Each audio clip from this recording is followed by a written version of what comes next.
तो आज हम जिस वीडियो पे रिएक्ट करने जा रहे हैं ना, वो है you won't believe what Pakistan teachers kids in science books. तो यार मतलब क्या इंडिया में तो देखा जाए ना, तो मतलब हम लोगों को कुछ टाइम बाद स्पेशली मतलब 9th क्लास से ही हो जाता है कि आपको फिजिक्स केमिस्ट्री बायो ये पढ़ाई जाती है ना। उससे पहले तो चलो मिक्स ही होता है, बट यार इसमें ये बोला गया है कि मतलब आपको विश्वास ही नहीं हो जाएगा ऐसा पाकिस्तान में क्या पढ़ाया जाता है साइंस बुक्स में। तो मतलब मेरे को वो जानना है। बाकी हाँ ये है कि मतलब हमारा एजुकेशन सिस्टम तो काफ़ी ज़्यादा चेंज हो रहा है इंडिया में। अभी की हम लोग बात करें तो हमारे टाइम ना एआई वगैरह की मतलब इतनी एजुकेशन नहीं होती थी, हमें पता भी नहीं था क्या होता है। लेकिन अब जो है बच्चों को वो भी पढ़ाया जा रहा है, रोबोटिक्स वगैरह पढ़ाई जा रही है ना। तो मतलब पर मैं इसके लिए काफ़ी ज़्यादा एक्साइटेड हूँ कि साइंस बुक्स में ऐसा क्या पाकिस्तानी बच्चों को पढ़ाया जाता है। तो स्टार्ट करते हैं इस वीडियो को। सो फिर आप भी देखिए, हम भी देखते हैं। Let's start. इंडिया के 10th क्लास के साइंस करिकुलम से इवोल्यूशन हटा दिया गया, लेकिन पाकिस्तान में इवोल्यूशन पढ़ाया जाता है। हमारे यहाँ से पीरियोडिक टेबल हटा दिया गया, लेकिन पाकिस्तान पीरियोडिक टेबल हटा दिया, बट हमारे टाइम होता था पीरियोडिक टेबल, मुझे अच्छे से याद है। 10th क्लास में पढ़ा है मैंने। केमिस्ट्री बायोलॉजी तीनों पढ़ते हैं, लेकिन पाकिस्तान में 10th क्लास में ही 3 अलग अलग किताबें इंट्रोड्यूस करा दी जाती है। लेकिन इसके अलावा एक और गहरी डार्क सच्चाई है कि पाकिस्तान के इस मॉडर्न साइंस के पीछे क्या चीज छुपी है। आज की इस वीडियो में हम लोग बहुत ही डिटेल में इस चीज के बारे में डिस्कस करेंगे। तो चलिए बिना किसी देरी के शुरू करो।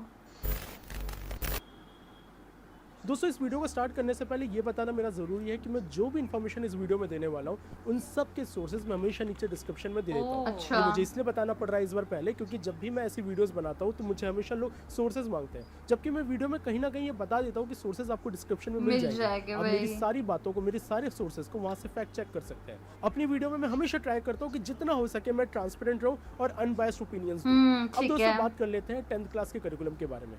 आप में से बहुत सारे लोगों ने मेरी ये वीडियो देखी होगी जो मैंने पाकिस्तान के साइंस बुक करिकुलम में बनाई थी। इसमें मैंने एक बहुत स्पेसिफिक चीज बताई थी कि इवोल्यूशन को नकार दिया गया था। अब मैंने इस वीडियो के स्टार्टिंग में ही बोला कि पाकिस्तान में 10 में इवोल्यूशन तो आपके दिमाग में डाउट आ सकता है कि ये दो अलग अलग बातें कैसे हैं। ऐसा इसलिए क्योंकि पाकिस्तान का करिकुलम भी अलग अलग प्रोविंस में बटा हुआ है, अलग अलग प्रोविंसेस में अलग अलग चीजें पढ़ाई जाती है। इस वीडियो में मैंने बहुत डिटेल में इस बारे में बात की। बट इंडिया में ऐसा नहीं है, एक बोर्ड्स होते हैं हमारे, स्टेट बोर्ड, सीबीएसई, आईसीएसई होती है, वो टाइम के साथ अपडेट हो जाती है। जैसे कि इस नॉर्थ कोरिया साइंस बुक की वीडियो में मैंने बात की थी कि पहले इनकी जो डिक्टेटर है इनकी फैमिली की तारीफों के पुल बांधे जाते थे किताबों में, अभी भी की जाती है। लेकिन इस करिकुलम को कम कर दिया गया है और उसको थोड़ा सा लिबरलाइज कर दिया गया है। तो आपको ये भी जानना जरूरी है कि करिकुलम टाइम के साथ चेंज होते हैं। अभी जो मैं आपको वीडियो बना रहा हूँ ये अभी लेटेस्ट करिकुलम के हिसाब से, जिनको मैंने उनकी वेबसाइट पे जाके चेक किया हुआ है। अगेन वो सारे सोर्सेज आपको नीचे डिस्क्रिप्शन में मिल जाएंगे।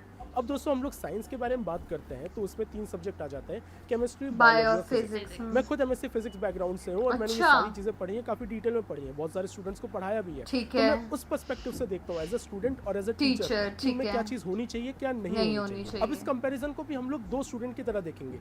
एक स्टूडेंट जो दिल्ली में पढ़ता है, इसका नाम राहुल रख देते हैं, और दूसरा स्टूडेंट जो कराची में पढ़ता है, इसका नाम अब्दुल रख देते हैं। ये दोनों सेम एज के हैं, दोनों 10th क्लास में पढ़ते हैं। दोनों फंडामेंटली क्या अलग चीजें पढ़ रहे हैं, इनके फ्यूचर को क्या इंपैक्ट पड़ेगा और इनकी कंट्री को क्या इंपैक्ट पड़ेगा। दोस्तों सबसे पहले बायोलॉजी के ऊपर स्टार्ट करते हैं। मैंने बायोलॉजी के ऊपर एक बात हमेशा बोली है पास्ट में और आगे भी बोलता रहूंगा तब तक जब तक ये चीज चेंज नहीं हो जाती कि हमारे यहाँ से एवोल्यूशन क्यों हटा दिया गया। इतना इंपॉर्टेंट टॉपिक हमारे 10th क्लास की किताब से हटा दिया गया। 12th में तो है एवोल्यूशन कि बहुत ही कम स्टूडेंट्स होते हैं जो 11th 12th में बायोलॉजी लेते हैं। ज्यादातर ये चीज नहीं लेते हैं। काफी ऐसा रहता है जो इंजीनियरिंग फील्ड में जाते हैं वो मैथ और साइंस ले लेते हैं जिसमें बायोलॉजी नहीं आती। आर्ट्स और कॉमर्स वाले रहते हैं। अब जो 11th 12th में बायोलॉजी लेंगे वो तो इवोल्यूशन पढ़ लेंगे, लेकिन बाकी ये जो मेजॉरिटी ऑफ स्टूडेंट है इनको तो कभी ओरिजिन ऑफ लाइफ, इवोल्यूशन, सारी चीजों के बारे में तो पता नहीं लग पाएगा। तो ये कितनी अनफेयर चीज है जो रैशनलाइजेशन के नाम पे कर दी गई। मेरे हिसाब से ये रैशनलाइजेशन तो नहीं है, क्योंकि इस रैशनलाइजेशन में कोई भी रैशनल चीज नहीं है। केवल करिकुलम को कम करने के नाम पे ये सारी चीजें की जा रही है। और पाकिस्तान में आप जाके देखिए तो वहाँ पर एवोल्यूशन डिटेल में पढ़ाया जाता है। वहाँ पे पढ़ाया जाता है। पता है कि पाकिस्तान एक इस्लामिस्ट कंट्री है, वहाँ पर किस हिसाब से माना जाता है कि एवोल्यूशन गलत होना चाहिए। साइंस बुक में ये चीज पढ़ा दी जा रही है। हालांकि मुझे ये बात बताने की जरूरी है कि अगर आप उनकी 9th क्लास की बायोलॉजी की बुक खोलें तो उसमें सीधा बताया गया है कि इस पूरे यूनिवर्स को अल्लाह ने बनाया और बहुत सारी कुरान की चीजों को साइट किया गया है। फॉर एग्जांपल ये देखिए, Almighty Allah has conveyed a great knowledge about animals and plants through our holy book, the Quran. A few of the ayah are quoted as under. It says about the origin of life that, और फिर वो सारी चीजें coat की गई है। Science किताब में ये सारी चीजें कभी नहीं आनी चाहिए। तो बहुत impressive था यार ये तो। लेकिन उससे पहले उनके दिमाग में एक बात डाल दी जाती है कि ये सारी चीजें कितने ही पढ़ो, अल्लाह सबसे टॉप पे है, उनके जो गॉड है वो सबसे टॉप पे है। तो ये जो रिलीजियस आइडियोलॉजी है ये तो साइंस से पहले रख दी जा रही है। इंडिया में एवोल्यूशन नहीं पढ़ाया जा रहा है, बट एटलीस्ट ऐसे रिलीजियस आइडियोलॉजी घोली नहीं जा रही। हाँ, वो है। कोशिश की गई थी, बहुत सारी जगह ऐसी बात की गई थी कि वैमानिका शास्त्र पढ़ा दिया जाए, लेकिन वो चीज नहीं हो पाई। काफी लोगों को पता है कि वैमानिका शास्त्र के साथ दिक्कत क्या है। इनफैक्ट आईआईएससी ने खुद उसे ओपनली क्रिटिसाइज किया है कि इसके कोई भी जो डिजाइन है वो फंक्शनल नहीं हो सकते हैं। तो ऐसी चीजें हमारे यहाँ भी इंट्रोड्यूस नहीं होनी चाहिए। At this point of time हमारा करिकुलम काफी सेक्युलर है, लेकिन उस सेक्युलर किताब में भी कुछ आइडियोलॉजिकल इंप्रिंट दिख रहे हैं जो इवोल्यूशन जैसी चीजों से पता लगता है। एक और इम्पोर्टेंट चीज, पाकिस्तान की 10th बायोलॉजी में फार्माकोलॉजी, ड्रग एडिक्शन, ये सारी चीजें पढ़ा दी जाती अच्छा, मेरे हिसाब से ये करिकुलम हमारे यहाँ भी पढ़ाया जाए तो बहुत बढ़िया है। इंडिया में ड्रग एडिक्शन एक बहुत ही बड़ी प्रॉब्लम आज के टाइम बढ़ रहा है भाई। अगर स्टूडेंट्स को इस बारे में अवेयर नहीं कराया जाएगा तो फिर काफी बड़ी प्रॉब्लम आगे जाके हो सकती है। आपका इस बारे में क्या कहना है, थोड़ा सोचिएगा। सही बात है। बायोलॉजिकली कंक्लूजन तो सीधी सी बात है, राहुल जो है, राहुल चीजों को इतना डेप्थ में नहीं पढ़ रहा है, लेकिन राहुल सेक्युलर भी है कंपैरेटिवली। लेकिन वहीं पर हम लोग अब्दुल के बारे में बात करें तो अब्दुल को बायोलॉजिकली ज्यादा नॉलेज है, अब्दुल को ड्रग एडिक्शन के बारे में पता है, और अब्दुल ने इवोल्यूशन तो पढ़ लिया है, लेकिन वो इस चीज से इंडोक्ट्रिनेटेड है कि इस पूरे यूनिवर्स को अल्लाह ने बनाया और पुरानी वर्सेस को सुप्रीम मानता है। अब दोस्तों केमिस्ट्री के ऊपर बात करते हैं। यहाँ पर भी मैं वही चीज बोलूंगा जो मैंने पहले कई वीडियोस में बोला है कि हमारे यहाँ से आखिर पीरियोडिक टेबल क्यों हटा दिया। ये इतनी इंपॉर्टेंट चीजें हैं, जब तक हम लोग हमारे फंडामेंटल बिल्डिंग ब्लॉक्स को नहीं समझेंगे केमिस्ट्री के, जिनसे एलिमेंट्स रिएक्ट करते हैं, उसके बिना केमिस्ट्री की इन डेप्थ नॉलेज कहाँ से आएगी। सही में स्टूडेंट्स जो फ्यूचर में केमिस्ट्री नहीं पढ़ेंगे उनको ये सारी चीजें कभी पता नहीं चलेगी। मेरा ये मानना है दोस्तों कि कुछ साइंस की ऐसी फंडामेंटल चीजें होती हैं जो इस देश के सारे स्टूडेंट्स को पढ़नी चाहिए। वो वन वे और अनदर तुम्हारी सोच को इम्पैक्ट करती है। और ऐसा नहीं है कि रैशनलाइजेशन के बाद ही पीरियोडिक टेबल हटा दिया गया था। अभी रिसेंटली जो एनसीईआरटी रिलीज हुई है उसको भी मैंने खोल के देखा, उसमें फिर से उन्होंने पीरियोडिक टेबल नहीं डाला। पर हमारे टाइम था पीरियोडिक टेबल के बारे में बात कर लेते जो by the way dedicated chemistry वही, और हमें बोलते भी थे उसको याद करो, मुझे अच्छे से याद है। स्टार्टिंग में पढ़ा दिया जाता है। आप अगर उनकी किताब देखेंगे तो atomic radius, ionization energy, electronegativity, electron affinity, ये सारी चीजों को अच्छे से पढ़ाया जाता है। इसके अलावा सॉल्वेंट प्रोसेस का सोडा ऐश, हैबर प्रोसेस पर अमोनिया, पेट्रोलियम फ्रैक्शनल डिस्टिलेशन, ये सारे जो इंडस्ट्रियल केमिकल में चीजें यूज होती है इसको भी अच्छे से पढ़ाया जा रहा है। एक और इम्पोर्टेंट चीज बुक है उसमें हिस्ट्री ऑफ केमिस्ट्री को बहुत ही अच्छे से फोकस किया गया है, जिसमें वो सारे इस्लामिक कंट्रीब्यूटर्स के बारे में डिटेल में बताया गया जिन्होंने केमिस्ट्री की फाउंडेशन रखी या फिर केमिस्ट्री में काफी काम किया गया। ये सारी चीजें भले एक रिलीजियस आइडियोलॉजी के हिसाब से बताई गई, लेकिन इसमें कोई गलत चीज नहीं है दोस्तों। मैं इस चीज से बिल्कुल सहमत हूँ कि अगर आप किसी देश में हैं और आपकी आइडियोलॉजी या फिर आपके एंसेस्टर्स से उसमें कुछ अच्छा काम किया हुआ है तो आपको बिल्कुल इंट्रोड्यूस कराना चाहिए। हमारे यहाँ पे भी आर्यभट्ट के ऊपर बात की जाती है। मैं हमेशा ये चीज कहता हूँ कि अगर हम लोग को हमारे करिकुलम में कोई चीज बतानी है तो ऑथेंटिक चीजें बतानी चाहिए। जैसे आर्यभट्ट, ब्रह्मगुप्त, भास्कराचार्य, इन्होंने कितना काम किया सीरियसली। वैमानिका शास्त्र जिसके ऊपर इतने क्वेश्चंस उठते हैं, जब तक ये सारी चीजें ऑथेंटिक होगी और उनको पढ़ा दिया जा रहा होगा इसमें कोई दिक्कत नहीं है। तो पाकिस्तान में ये इंट्रोड्यूस कराने में कोई इशू नहीं है। तो अगर राहुल और अब्दुल के बारे में बात करें तो राहुल यहाँ पर पीरियोडिक टेबल तो नहीं पढ़ रहा है, लेकिन केमिस्ट्री की बाकी सारी चीजें पढ़ रहा है। वहाँ पर अब्दुल चीजों को थोड़ा और इन डेप्थ में पढ़ पा रहा है और जो इस्लामिक कंट्रीब्यूटर्स उनके बारे में पढ़ रहा है। दोस्तों मेरे फेवरेट सब्जेक्ट फिजिक्स और ये सबसे शॉकिंग फैक्टर था क्योंकि फिजिक्स के करिकुलम का डिफरेंस सबसे ज्यादा है। अगर हम लोग हमारे यहाँ के 10th क्लास के फिजिक्स के ऊपर बात करें तो बहुत ही लिमिटेड से टॉपिक्स हैं हमारे यहाँ, जैसे कि लाइट रिफ्लेक्शन, ये हमने पढ़ा है, ये पढ़ा ह्यूमन आई, भाई इलेक्ट्रिसिटी, मैग्नेटिक इफेक्ट्स, इलेक्ट्रिसिटी, वो यार सब पढ़ रखा है भाई, कर दिया गया है हमारे यहाँ। ये हमने पढ़ रखा है। पाकिस्तान का करिकुलम देखो कैसा है, simple harmonic motion, waves, sound, geometrical optics, ये तो बिल्कुल ही अलग है। करंट इलेक्ट्रिसिटी चैप्टर, ओए करंट इलेक्ट्रिसिटी तो है, basic electronics, information and communication technology, atomic, ये बहुत अलग है भाई, डिटेल में लिया है, बहुत अलग है। हमारा पूरा एक टॉपिक मतलब एक पूरा मॉडल निकल जाता था उसी में। इसके अलावा वही और ये जो कैथोड रे ऑसिलोस्कोप आता है इसके प्रिंसिपल्स भी अच्छे से समझ रहे हैं। तो दोस्तों ये बोलते हुए मुझे खराब लग रहा है, लेकिन क्योंकि मुझे अनबायस्ड रहना है तो करिकुलम के हिसाब से पाकिस्तान का फिजिक्स करिकुलम हम लोगों से काफी अच्छा है। अगर हम लोग इन जनरल बात करें तो हमारे एक किताब में इतनी सारी चीजें नहीं पढ़ाई जा सकती जहाँ पर 3 अलग-अलग किताबें पढ़ाई जा सकती हैं। हालांकि एकदम मैं ये नहीं बोलूंगा कि उनके सारे नंबर ऑफ चैप्टर और हमारे नंबर ऑफ चैप्टर को कंपेयर करो, क्योंकि उनकी अब अलग किताबें हैं। तो हमारे एक ही चैप्टर में जो 2-3 टॉपिक आ जाते हैं उसके लिए वो डेडिकेटेड अलग-अलग चैप्टर लेते हैं। लेकिन फिर भी देखा जाए तो करिकुलम हम लोगों से बहुत ही ज्यादा डिटेल्ड और इन डेप्थ पढ़ाया जा रहा है। अब दोस्तों आपके दिमाग में हो सकता है थोड़ा सा गुस्सा आ रहा हो कि ऐसा थोड़ी है ना कि इंडिया का करिकुलम इजी है। इंडिया का करिकुलम बिल्कुल इजी नहीं है। इंडिया में भी इन डेप्थ चीजें पढ़ाई जाती है। वही भयंकर डिफरेंस 11th क्लास से ज्यादा शुरू हो जाता है। आप में से जिन लोगों ने 10th क्लास पास की हुई है, स्पेशली साइंस स्ट्रीम में पास की हुई है, आप सबको पता है कि 10th से 11 का डिफरेंस इतना ज्यादा होता है कि काफी सारे स्टूडेंट तो शॉक में आ जाते हैं कि अचानक से क्या हो गया, और उसके ऊपर भी कोई जेई और नीट जैसी तैयारी कर ले तो उसके ऊपर तो टेढ़ा गर्क हो गया। तो इंडियन करिकुलम काफी टफ है, काफी एडवांस है, काफी डिटेल में इवन 9th क्लास की साइंस भी टफ ही थी भाई। वीडियो में मैंने बताया था कि हमारा जो करिकुलम है वो गाँव के कंपेयर में ज्यादा डेप्थ में जाता है। इट्स जस्ट ये सारी चीजें 11th-12th से शुरू होती है और ये स्कूल का पार्ट ना होकर हमारे कोचिंग इंडस्ट्री का पार्ट हो जाता है। तो इसके ऊपर हमारे नेशनल करिकुलम का भले ही हाथ है इन टर्म्स ऑफ डेप्थ, लेकिन कोचिंग वाले इस चीज को ज्यादा केटर कर पा रहे हैं। इसके बाद दोस्तों एक और चीज जिससे मैं बहुत ज्यादा अनहैप्पी हूँ हमारी किताबों को लेकर कि क्लाइमेट चेंज के ऊपर हमारी किताबों के ऊपर फोकस क्यों नहीं किया जा रहा है। आपको पता है कि हमारे नहीं पढ़ाया जाता है जो वर्ल्ड के हॉटेस्ट सिटीज में आ जाते हैं। हमारे यहाँ पोल्यूशन हर साल बढ़ रहा है, वही बताने की जरूरत है। हमारे यहाँ पेड़ काटे जा रहे हैं, बहुत सारी माइनिंग हो रही है, यानी कि क्लाइमेट के क्राइसिस में आज इंडिया आ रखा है बहुत ज्यादा डेंजरस लेवल पे। सही में। और इस टाइम पे अगर हमारे लोग एनवायरमेंट के ऊपर बात नहीं करेंगे तो फिर कहाँ के लोग करेंगे। यूरोपियन सिटीजन जो ऑलरेडी बहुत ही अच्छे क्लाइमेट में रहते हैं, जो बहुत ही अच्छे सस्टेनेबल एनवायरमेंट में रहते हैं, जहाँ का AQI इतना अच्छा होता है, वहाँ पर वो लोग इतना स्ट्रिक्ट होते हैं। लेकिन जहाँ पर इतनी बुरी हालत हो रखी है, यहाँ किसी को कुछ पड़ी नहीं है।